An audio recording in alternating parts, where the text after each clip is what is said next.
intro? You are. My intro. Oh, your intro. Yours. My intro? Yeah. Good evening, everybody. My name is Jason Powell, the owner and operator of Cutz Convo Grooming Lounge right here in Warrior, Alabama, 407 Main Street, 35180.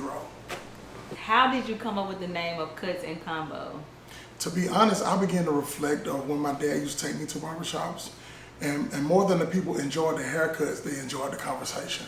Right. So I wanted to bring that same unique concept to my city and know that people will come in not just for the haircuts, but for the conversation and the camaraderie alone.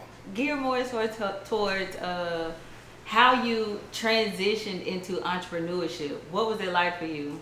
Like coming from a 9-to-5 or working in corporate America to entrepreneurship? Like jumping off a building without a parachute. Wow. Yeah. It was more of a leap of faith. I would like to be like everybody else and say it was so planned out. And I had all these different facets of getting things ready, but that wasn't how it happened for me. It happened for me because I felt like I was hitting a dead end where I was, and I had to do something different.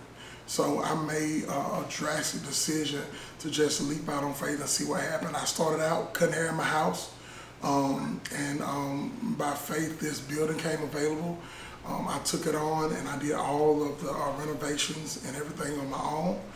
People automatically think that when you go into business for yourself, even though it's a freeing type of experience, you work harder doing it for yourself than you do for anybody else. That's true. So I came into it kind of thinking that it was going to be kind of easy. I'm on my own. I do things when I want. You know what I'm saying? I operate when I want.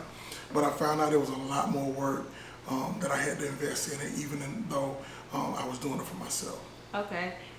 Give me a little, paint me a little picture about like your support team and how that looked for you as far as the beginning and how it compares to now, support-wise.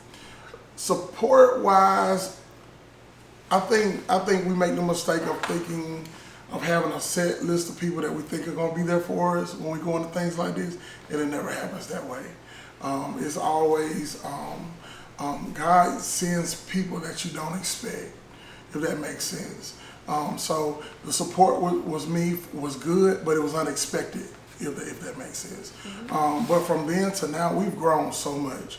When I started out here, I had a little bit of nothing, and I've just been adding as I go along. I had the mindset of I was going to work what I had.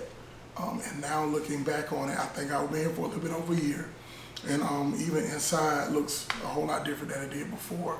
And that's just because I thank God I was able to see the bigger picture. And we still got a lot more to come. I got a whole back area that's just as big or bigger than the front area that we're looking to develop in 2023, so I'm excited. If you could encourage a young guy who cuts hair at his home right now, doesn't have a business or anything, he's just dope at what he do and everybody trusts him to do the job. If you could encourage that young man right now, what would be your words of encouragement? Believe in yourself.